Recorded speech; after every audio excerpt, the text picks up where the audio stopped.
Diz-nos assim a palavra de Deus nesta noite. E apacentava Moisés o rebanho de Jetro, seu sogro, sacerdote em Midian. E levou o rebanho atrás do deserto, e veio ao monte de Deus, a Horebe. E apareceu-lhe o anjo do Senhor, em uma chama de fogo no meio de uma sarça, e olhou. E eis que a sarça ardia no fogo, e a sarça não se consumia. E Moisés disse: agora me virarei para lá e verei esta grande visão, porque a sarça não se queima. E vendo o Senhor que se virava para lá a ver, bradou Deus a ele do meio da sarça e disse: Moisés, Moisés. E ele disse: eis-me aqui. E disse o Senhor: não te chegues para cá, tira os teus sapatos dos seus pés, porque o lugar em que tu estás é terra santa. E disse mais: eu sou o Deus de teu pai, o Deus de Abraão, o Deus de Isaque e o Deus de Jacó. E Moisés encobriu o rosto, porque temeu olhar para Deus. Somente até aqui, vamos sentar. Muito obrigado. Você pode dizer glória a Jesus. Louvado seja o santo nome do Senhor. Que o Senhor nosso Deus nunca nos deixe faltar a sua santa palavra. Amada igreja, queridos irmãos e irmãs presentes no nosso templo, você que nos assiste através da nossa transmissão no canal de YouTube, a palavra do Senhor nesta noite nos traz à memória um texto bastante conhecido. Eu ouso em afirmar que 80%, 90% das pessoas que estão aqui no nosso auditório, ou talvez até mais, conheçam essa história, que diz respeito ao chamado de Moisés, o grande servo de Deus, a grande liderança do povo de Israel, para a saída dos 400 anos de servidão lá no Egito, e o encaminhamento desse povo através do deserto para chegar à terra prometida. E neste chamado nós vemos características muito importantes. A primeira delas que eu quero destacar: o chamado de Deus na vida de Moisés aconteceu no decorrer da sua história normal. E no começo do sermão eu quero afirmar isso para você. Deus vai agir na sua vida no seu caminhar normal do dia a dia. Não pense que você vai ficar correndo atrás da manifestação de Deus para que Ele haja. Não! Continua servindo, continua seguindo, continua sendo fiel, porque a hora que Deus preparou, Ele vai te visitar e aquilo que Ele quer fazer, Ele fará, porque Ele é Deus Todo-Poderoso. E foi assim com Moisés.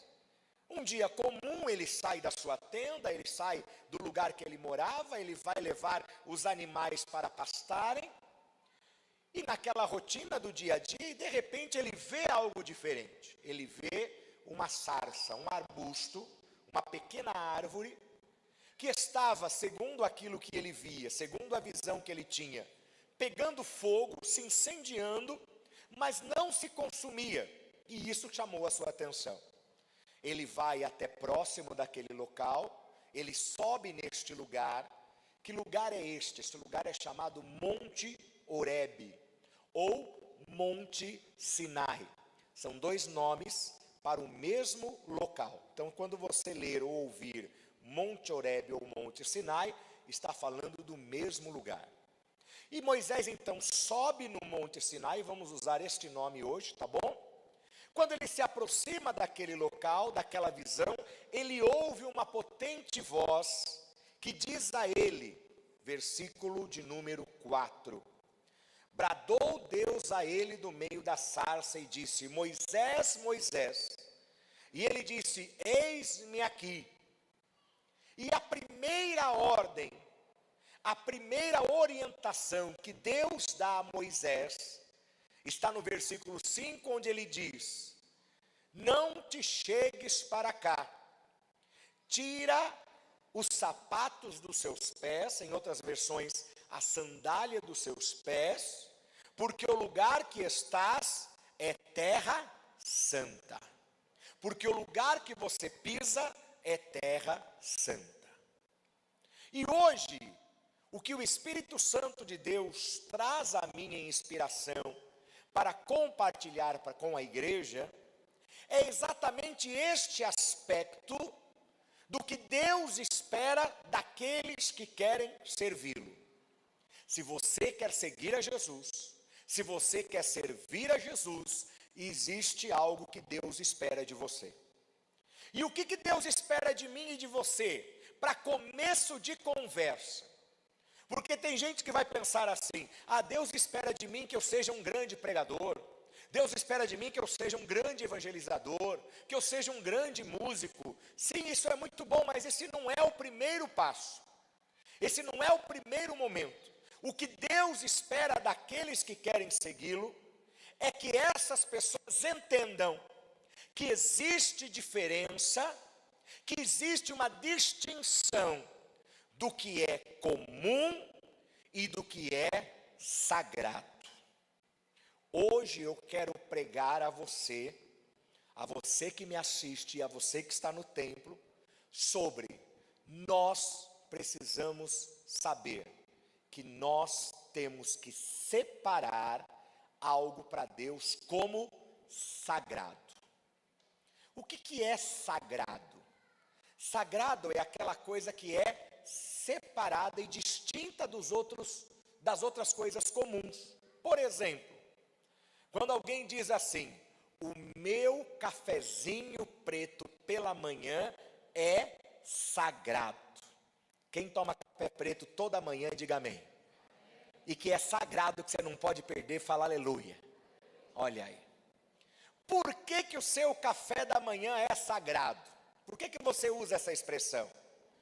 Porque você não pode enfrentar o seu dia, viver o seu dia, sem separar aquele momento. Tem gente que não é café preto, tem gente que é um café com leite, que é a média, o pingado.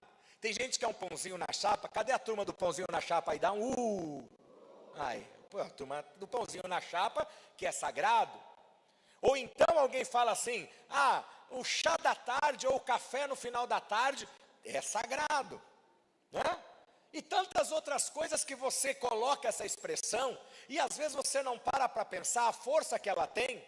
Você já percebeu que se você diz que o seu café da manhã, se o seu cafezinho com leite é sagrado, você para tudo, você interrompe os seus afazeres, você faz as pessoas esperarem, porque você diz: isso aqui é sagrado, isso aqui é separado para mim, isso tem um valor especial. E eu quero dizer a você, amados, que como servo de Deus e como serva de Deus, você precisa separar parte da tua vida para o que é de Deus. E isso tem que ser sagrado. Isso tem que ser sem falha.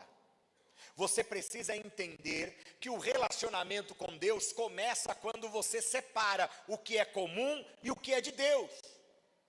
E hoje em dia vivemos uma crise, porque hoje em dia tudo é comum, tudo é cotidiano, tudo é normal. Hoje em dia as pessoas não têm mais nenhum tipo de separação de valores. No passado, e eu não quero ser nostálgico nem saudosista, mas era impossível alguém se referir, um jovem, uma criança, se referir a uma pessoa de mais idade, se não chamasse por um título respeitoso, pelo menos senhor, senhora. Pedir licença para entrar, pedir licença para sair. Professor entrava na sala, alunos todos se levantavam. E tantas outras coisas onde se via valores importantes exercidos. Hoje em dia tudo virou comum. Hoje em dia tudo virou normal. Hoje em dia, para que respeitar? Que diferença faz? Que diferença faz ela ser uma professora e eu ser um aluno? Que diferença faz ele ser o chefe e eu ser o funcionário? Ou para o mundo religioso, que diferença faz ele ser o pastor e eu ser um membro da igreja? Porque é tudo igual, é tudo comum. E aí quando a gente perde essa diferenciação, tudo passa a ser comum, então não há diferença. Não há respeito, não há nenhum tipo de exercício de valorização daquilo que deve ser diferentemente valorizado. Por que eu estou falando isso? Porque, amados, nós esquecemos que as coisas de Deus, elas são diferentes, elas são sagradas. Eu vou dar um exemplo para vocês, e eu citei isso em um dos nossos encontros de avivamento, e eu disse até para os irmãos, eu vou trazer isso para toda a igreja, porque toda a igreja precisa saber.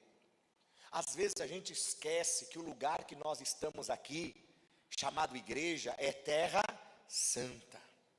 Quem crê que este lugar é diferente, é consagrado a Deus, diga amém. E às vezes a gente esquece disso, porque tudo virou comum. Eu já presenciei, alguns aqui também, que este lugar chamado igreja, como casa de Deus, é tão separado, é tão especial, que há pessoas que estão perturbadas, tomadas por espíritos malignos, que quando entram na igreja bastam colocar a sola dos seus pés para dentro da igreja, a pessoa já cai possessa lá na porta. Eu já vi isso. Porque este lugar não é um lugar qualquer, aqui é um lugar sagrado, aqui é terra santa. Como disse Jacó naquela visão que ele teve espiritual, que estava no deserto, fugindo para a casa do seu tio Labão, e ele tem aquela visão maravilhosa da escada, que sai da terra e vai até o céu, e anjos sobem e descem por ela, e a fala dele é bem clara, ele diz assim, eu não sabia que esse lugar era tão terrível, este lugar não é outro senão a casa de Deus, e a igreja é lugar sagrado, as coisas de Deus são sagradas, usar o nome de Deus é sagrado, usar a Bíblia é sagrada, obviamente, é sagrado. Esse livro é feito de papel, sim, como qualquer outro, mas este livro é diferente, este livro contém a inspiração da palavra do próprio Deus. E a gente pega a Bíblia e sabe o que a gente faz com ela? Tem uma cadeira, uma mesa em casa que está bamba, peraí, pega a Bíblia e põe lá como calço da mesa. É um exagero o que eu estou falando? É, mas só para você entender que a gente não valoriza. A gente esquece que é santo, a gente esquece que é sagrado. Você esquece que a Santa Ceia é sagrada. Às vezes algumas pessoas pensam, é só um pedaço de pão, que diferença faz eu comer ou não comer? Que diferença faz eu tomar um golezinho?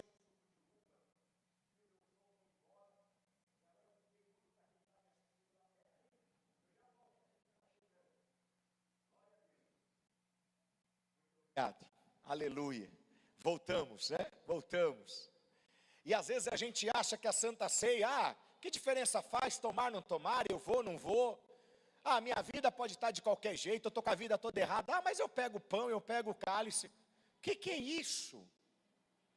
Onde está o nosso entendimento que o lugar que a gente pisa é a terra santa, que a nossa vida como cristão tem que ser diferenciada, que a tua fala, a tua palavra como cristão tem que ser diferenciada. E o que eu dizia, falei no culto de encontro de avivamento, e quero falar hoje para você.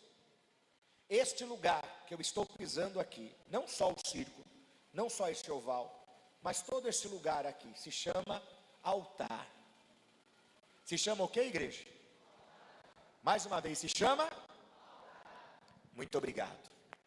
E o altar era um lugar instituído por Deus desde o início, como um lugar sagrado, santificado, dedicado a um contato especial com Deus. Onde era oferecido o sacrifício, o holocausto? No altar. Onde as pessoas adoravam a Deus e levavam os seus pedidos? No altar. E nós vivemos, eu vivi particularmente, uma experiência que se eu já valorizava o altar, já valorizava este lugar, eu aprendi a valorizar muito mais.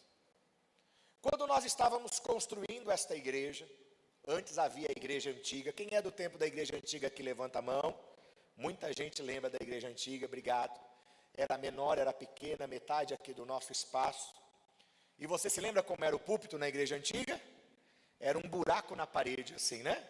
Imagine uma parede, abra um retângulo, aprofunde, né? Fica um buraco ali, do lado você tinha duas pequenas salas, e aquele lugar que era, né, afundado assim na parede, era o púlpito ali estava o altar.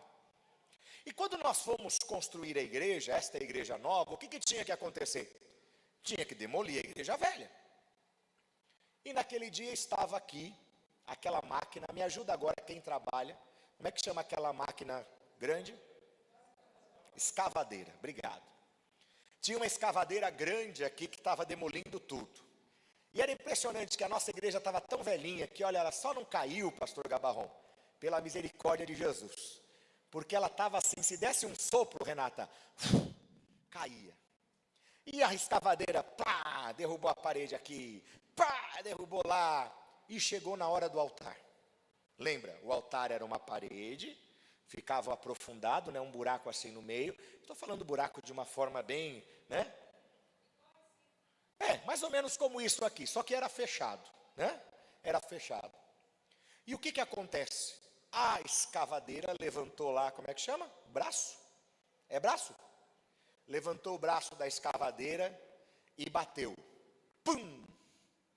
Não aconteceu nada. Novamente, a escavadeira com toda a força. E pum! Não aconteceu nada.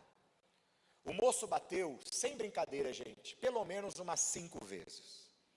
E nada aconteceu com aquele altar. Nada. E naquele dia estávamos eu, pastor Anani Miranda. Eu sei que vários vão se lembrar aqui do presbítero Macedo. Lembram do irmão Macedo? Estava o irmão Macedo conosco, já dorme no Senhor também. E eu não me lembro se havia uma quarta pessoa. Confesso que eu não me lembro, mas eu me lembro muito bem de nós 3. Eu, pastor Anani e irmão Macedo. Pastor Anani, como mulher de Deus, espiritual como era, quando ela viu aquela situação e o moço disse, olha dona, não dá para derrubar não sei o que acontece ali, é feito com muito concreto, não sei, eu bati muito e não caiu. Pastor Anani falou exatamente assim para nós, né? Pediu licença para ele, reuniu a mim e o irmão Macedo e falou, nós vamos fazer uma oração. Porque aquele lugar é altar de Deus, aquele lugar é sagrado. E nós precisamos pedir a autorização de Deus para derrubar esse altar. E para Deus entender, e não que Deus não entenda, mas para deixar bem claro ao Senhor, nós estamos derrubando esse altar velho, antigo, para levantar um novo altar para Jesus. E nós oramos no terreno baldio que tinha aqui do lado, lembra? Oramos aqui no terreno baldio aqui do lado. Eu, pastor Anani e irmão Macedo. E a nossa oração foi essa: Jesus, nos permita, nós estamos destruindo, estamos derrubando, não é por outro motivo, senão porque nós vamos levantar uma nova igreja, um novo altar diante de Ti. Oramos a Deus, e a pastora falou para o moço da escavadeira, moço, pode bater de novo. O moço foi lá, levantou o braço da escavadeira, fez o movimento, pum! Com uma só pancada, golpe, como é que eu falo? Batida. Com uma só batida, o altar todo desabou. Aí, você que é descrente vai falar assim, mas já tinha batido bastante e amoleceu. Não foi nada disso. Foi depois da oração e do reconhecimento que aquele lugar era sagrado, separado para Deus, altar do Senhor. E quando Deus ouviu a nossa oração e falamos, Senhor, nos permita em tocar aquilo que é sagrado para fazermos algo melhor para Ti. Através desta oração o altar desabou, o altar foi ao chão e hoje eu posso dizer a você com alegria, este lugar que eu piso está no lugar onde estava o altar anterior, e desde esta parede até a outra parede você glorifica, aqui é o altar do Senhor nosso Deus. Aqui é altar de edificação e glorificação ao nome do Senhor. E neste lugar nada se fará além de glorificar, exaltar e proclamar o nome do Deus Todo-Poderoso. Aleluia! Aplauda e glorifica Jesus.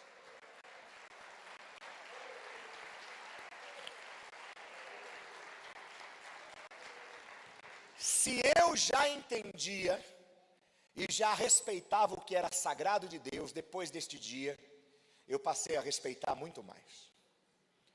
Por isso, você que um dia subir nesse altar, ou você que sobe todo dia, não se esqueça, aqui é terra santa. Então tira a sandália dos seus pés. Tira o pecado, tira a imundícia, tira o erro, porque é lugar santo. Ah, pastor, mas é só no altar. Não, aí onde você está pisando também. Onde você está pisando é terra santa. E você precisa aprender a respeitar o que é sagrado. Você tem que respeitar a Santa Ceia. Você tem que respeitar um sermão. Às vezes a pessoa está pregando e a pessoa que prega talvez não seja tão habilidosa na oratória. Talvez não tenha tanto conhecimento da teologia, do vernáculo, da quantidade de vocábulos. Talvez não tenha nada disso. Mas seja um senhor, uma senhora, um adolescente, até mesmo uma criança ou um ancião centenário, quando sobe, abre e faz uso da palavra, quem está falando não é a pessoa, mas quem está falando é a palavra do Senhor. E você precisa aprender a respeitar. Quantos de nós no meio do sermão, ao invés de respeitar a palavra de Deus, estamos enfiados nos nossos celulares? Estamos trocando mensagem, estamos assistindo a jogo de futebol. E eu não tenho nada contra você torcer pelo seu time, mas a pergunta é, cadê a sua reverência para o que é sagrado? A oração acontece na igreja e você não para em nenhuma oração no culto para orar. Você faz de tudo nas orações, você conversa, você vai para lá, você afina instrumento, você anda, você toma água, você vai ao banheiro. O culto tem pelo menos 5 orações e você não faz nenhuma, porque você não respeita o que é sagrado. Já parou para pensar nisso? Já parou para pensar no dízimo? E o dízimo é sagrado, e você não respeita isso. E você se vangloria e se apoia na seguinte explicação: ah, eu não dou o dízimo, não acontece nada. Ora, eu não dou o dízimo para que aconteça alguma coisa na minha vida agora. Eu dou o dízimo porque eu sou obediente. E eu sei de uma coisa: a qualquer tempo, se eu estou em dívida, Deus vai poder me cobrar. E a hora que Deus te cobrar, que desculpa você vai dar? Porque Ele vai falar para você: isto era sagrado, estava na minha palavra, eu te ensinei, por que você não seguiu? Jejum. Tem gente que jejua pensando em emagrecer. E jejum não é dieta. Quer fazer dieta? Vá procurar um nutricionista. Quer emagrecer? Vai fazer uma bariátrica. Vai correr 40 quilômetros por dia. Vai beber água com vinagre e mel, que foi a receita que me deram ontem. Eu falei, misericórdia, aí eu vou emagrecer mesmo. Aí eu vou sofrer demais. Beber água, vinagre e mel, misericórdia. Por que será que me deram essa receita ontem? Só porque eu falei que eu estava gordinho, né? E o pessoal me deu ontem essa indicação. E a gente jejua simplesmente como se, vou levantar a mão, jejum, 60 pessoas, é toda semana, toda semana. Gente, isso é sagrado. Usar o nome de Deus, você sabia que é algo sagrado? É um dos mandamentos: não usarás o nome do Senhor teu Deus em vão. E você tem usado o nome de Deus até para contar piada e anedota. Cadê o respeito pelo sagrado? Cadê o respeito por esse púlpito? Cadê o respeito por esse altar? Cadê o respeito pela Santa Ceia? Cadê o respeito por tudo aquilo que a Bíblia Sagrada diz que é o que é sagrado? Que você tem que tirar a sandália dos seus pés. Só que nós nos achamos demais. Você se acha bom demais. Você se acha o máximo, você tem dinheiro, você tem um carro bonito, você trabalha, você é reconhecido. Que bom, palmas para você, parabéns. Só que saiba de uma coisa, diante do Senhor, com essa atitude nós não estamos valendo nada. Pastor, mas que sermão de ceia? É sermão de ceia. Que cajado, pastor, que cajado. Que cajado. Você sobe aqui, toca um culto inteiro e você não faz nenhuma oração o culto inteiro. O que adianta você ficar fazendo dó, ré, sol, mi, lá aqui? Se a tua vida não é colocada diante do altar. Se até na hora que a gente faz a oração e todo mundo orando, você está pensando em qualquer outra coisa menos em orar. Nós temos que saber valorizar e respeitar o que é sagrado, o que é de Deus, o que não é brincadeira. Não brinque com as coisas de Deus. Tem muita gente que zomba de Deus, tem muita gente que faz anedota de Deus, tem muita gente que zomba do erro dos outros. Estamos vivendo aí uma enxurrada de situações, e uma delas, que é a mais famosa ultimamente, é do menino de 14 anos, que acho que todo mundo aqui já viu algum vídeo ou já ouviu falar do rapaz, que realmente é um absurdo, concordo que é um absurdo. Eu não assino embaixo em nenhuma dessas situações que ocorreram, mas eu tenho que ter temor a Deus, porque eu não vou pegar aquela situação que foi mal feita. Foi mal feita? Foi indevida? Foi, mas não foi feita numa igreja, não foi feita em nome de Deus. Então eu não vou avacalhar, eu não vou gozar, eu não vou fazer meme. O que é isso? O que é isso? Vou contar um depoimento pessoal que pela primeira vez publicamente eu conto. Eu tinha mais ou menos uns 15 anos de idade, e naquela época, pastor Milton Pai e a pastora Anani Miranda faziam um programa numa emissora de ondas curtas chamada Marumbi, lá em Curitiba. E nós tínhamos um estúdio improvisado em casa, e nós gravávamos as fitas em casa dos programas e enviávamos para a emissora. E quem era o sonoplasta? Joe. Aprendi a ser sonoplasta, aprendi a fazer programa, aprendi a fazer toda aquela técnica. E eu gostei da ideia, achei aquilo fascinante. E um dia, o que eu fiz?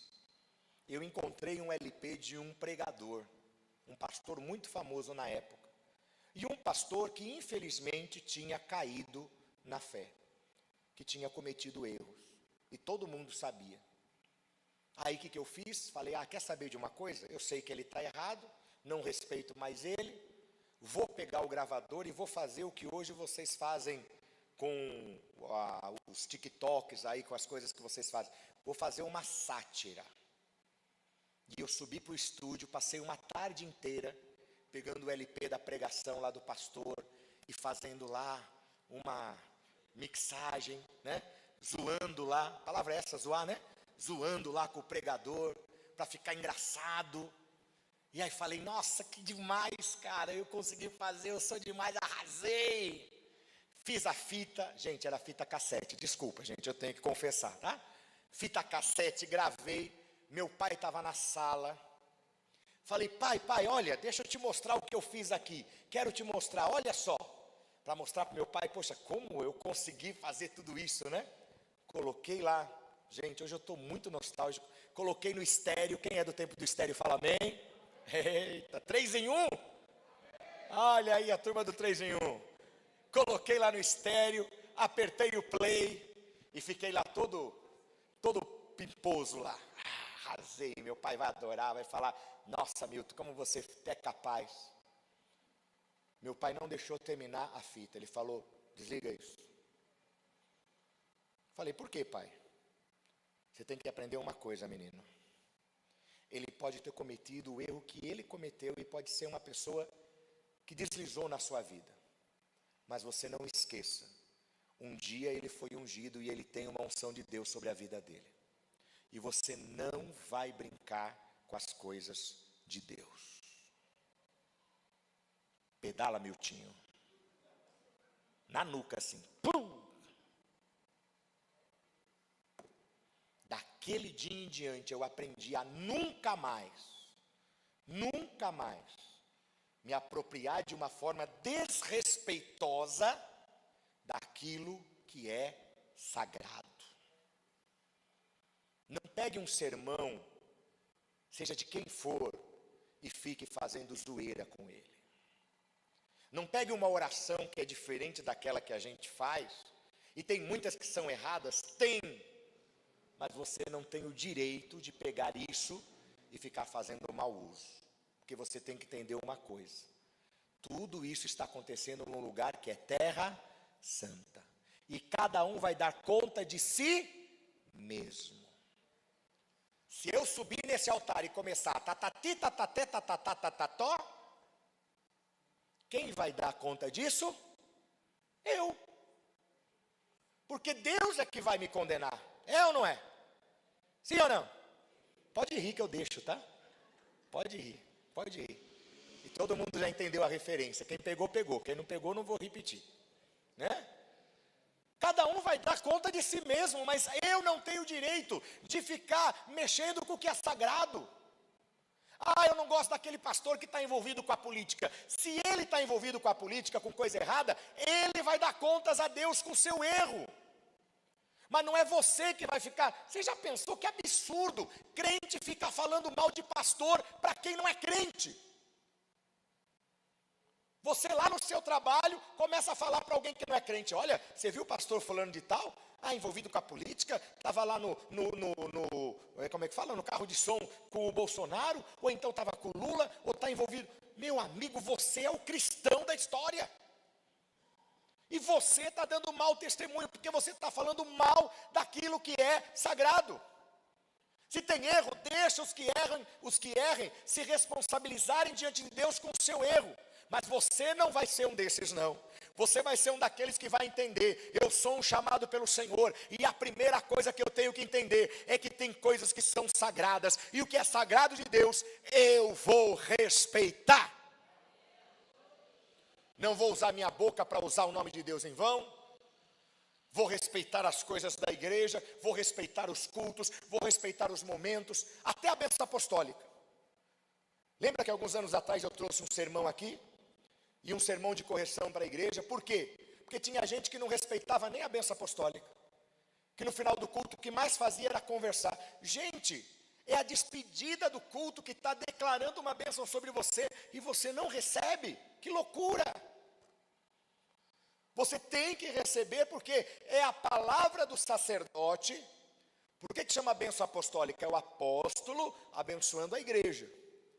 Por isso não é correto se algum dia você vir, por exemplo, uma criança pronunciar a bênção apostólica para a igreja. Isto não é correto. Uma pessoa que não é oficial da igreja, não é ordenado, não é nomeado, pronunciar a bênção apostólica para as outras pessoas, não é correto. A bênção é do maior para o menor. Não é assim na nossa casa? Quem que abençoa? Quem pede bênção? O filho para o pai ou o pai para o filho? O filho que pede para o pai, é ou não é? Lá na minha casa é assim: minha esposa chega para o pai, bendición. Para a mãe, bendición. Só que para mim ela não pede, bendición. E está certo, ela vai pedir para quem tem autoridade, é o pai e a mãe dela. E pastor, você não tem autoridade em casa? Deixa para lá, depois a gente conversa essa história. Né? Isso aqui é coisa nossa. Não é lógico que nós temos, sim, estou brincando. Mas a bênção apostólica é pronunciada da autoridade eclesiástica para a membresia. Daquele que tem uma carga, uma unção espiritual maior, para aqueles que ainda estão, ou que têm uma posição diferenciada dele. E não é para dizer que um é maior do que o outro, mas é a capacitação espiritual. E até a bênção apostólica você não respeita. A oração do Pai Nosso, quem ensinou? Jesus. Ah, mas pastor, mas tem que orar toda vez, repetir toda vez. E qual é o problema? Qual é o problema? Jesus não ensinou, está na Bíblia, não está? Qual é o pecado de nós repetirmos? Está na palavra do Senhor. Mas nem isso você respeita. O que é isso? Que tipo de crentes nós somos? Tudo é comum? Tudo é igual? Daqui a pouco você vai dizer para mim: pastor, tanto faz eu tomar essa Santa Ceia aqui, ou eu pegar uma garrafa de Coca-Cola e parar ali na frente, chamar os amigos e falar: gente, vamos tomar uma Santa Ceia com Coca-Cola aqui, que é a mesma coisa? Não é. Não é. Batismo nas águas. Teoricamente, o que é? Mergulhar uma pessoa na piscina. Quem é jovem aqui que já foi na piscina, vocês já brincaram de batismo na piscina ou não? Já. Minha filha já brincou. E eu já brinquei. Porque o ato em si parece igual, é só mergulhar. Mas aqui é diferente. Quando você desceu as águas neste lugar aqui, ó, os seus pecados ficaram aqui. E você saiu daqui uma nova criatura para a glória do Senhor Jesus Cristo. Que é o que vai acontecer com o Walter, que é o que vai acontecer com o Avelino e com todos aqueles que quiserem se batizar no próximo batismo. Leve a sério as coisas de Deus. Quando o pastor pede para você, se levante para orar ao Senhor, tenha o respeito e o temor a Deus de ficar de pé, porque você não está obedecendo o pastor. Você está recebendo e vai orar para Deus. Tome cuidado, gente.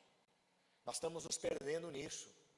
Ah, pastor, então vamos ser cerimonialistas, vamos ser ritualistas? Não, nós vamos separar o que é sagrado do que é comum. Comum é terminar o culto, a gente ficar conversando numa boa, dar risada, né? Se diverte como irmãos em Cristo, normal. Agora, o que é sagrado? Sagrado é a hora da Santa Ceia. Sagrado é eu ouvir o meu sermão. Sagrado é eu adorar ao Senhor. Olha, dá licença, eu gosto de você. Depois do culto a gente conversa, deixa eu prestar o meu culto ao Senhor, porque isso para mim é sagrado. Tira as sandálias dos seus pés. Tenha reverência, aprenda. Desculpa a minha afirmação até contundente. Se o teu pai não te ensinou isso, se a tua mãe não te ensinou isso, eu tenho a responsabilidade como teu pastor de te ensinar. Você tem que aprender a respeitar as coisas de Deus. Porque quem não respeita o que é sagrado está pecando. E se você está pecando, a questão já não se ajusta comigo, não acerta comigo, se acerta com o Senhor. Tira as sandálias dos seus pés, tira tudo aquilo que te impede. Separe na tua vida o que é sagrado para o Senhor. Não, domingo para mim é sagrado estar na igreja, e que seja. Santa Ceia para mim é sagrado. Eu podia estar viajando, mas eu não vou viajar, porque Santa Ceia para mim é sagrado. A irmã vem até de cadeiras de rodas, chega depois que o culto já começou, e é natural pela sua condição de saúde. Mas por que ela está aqui? Irmã Elizabeth, né? Acertei ou não? Bernadette, obrigado. Por que a Bernadette está aqui? Porque para Bernadette a Santa Ceia é sagrada. Ela podia dizer para a filha e para a família: eu não estou em condições, deixa eu ficar em casa. Mas ela assume o compromisso: eu preciso estar lá, porque a Santa Ceia é sagrada. Louvar a Deus para mim é sagrado. Orar ao Senhor para mim é sagrado. Buscar ao Espírito Santo para mim é sagrado. Guardar a minha boca para mim é sagrado. Não amaldiçoar para mim é sagrado. Não criticar e não julgar os outros irmãos, porque não somos juízes, o juiz é o Senhor. Mas saber de uma coisa: se ele erra, o problema não é meu. Eu estou guardando o que é sagrado na presença do Senhor Jesus Cristo. Tira a sandália dos seus pés. Aprenda a ter respeito e reverência pelas coisas do Senhor, até pela autoridade espiritual. Eu sou amigo de todos vocês, amo todos vocês, e muitos aqui conhecem a minha vida, me viram crescer, conversaram comigo, cresceram comigo. Mas eu quero te dizer uma coisa: Deus me investiu de autoridade espiritual, e essa autoridade eu exerço para abençoar a sua vida em nome de Jesus. Mas você precisa entender também que a autoridade espiritual tem os dois lados, e você precisa respeitar. Seja o pastor Milton, seja o pastor Petrônio, seja um diácono, seja alguém que recebeu uma ordenação, que aquela pessoa tem uma responsabilidade e uma capacitação espiritual. Agora, do outro lado, quem tem essa capacitação tem que ter responsabilidade de saber que você pode, segundo o que a Bíblia Sagrada diz, ligar e desligar aqui na terra, porque o que for ligado é ligado no céu, mas o que for desligado também é desligado no céu. Pastor, não vou conseguir nem dormir hoje depois desse sermão. Durma, e lembre-se, quando você dormir, que seja sagrado, que você pelo menos diga: Jesus, muito obrigado pelo meu dia. Acordou, que seja sagrado: Jesus, obrigado, dá-me um dia de paz. Vai almoçar, jantar ou comer, que seja sagrado: Jesus, abençoe esse alimento. Repreende todas as calorias em nome de Jesus Cristo. Essa é a melhor oração, né, Adriana? Que daí a gente come sem culpa, né? Tira a sandália dos seus pés, respeite o que é sagrado, porque o Senhor requer isto de nós. Aplauda ao Senhor e a palavra de Deus para nós esta noite.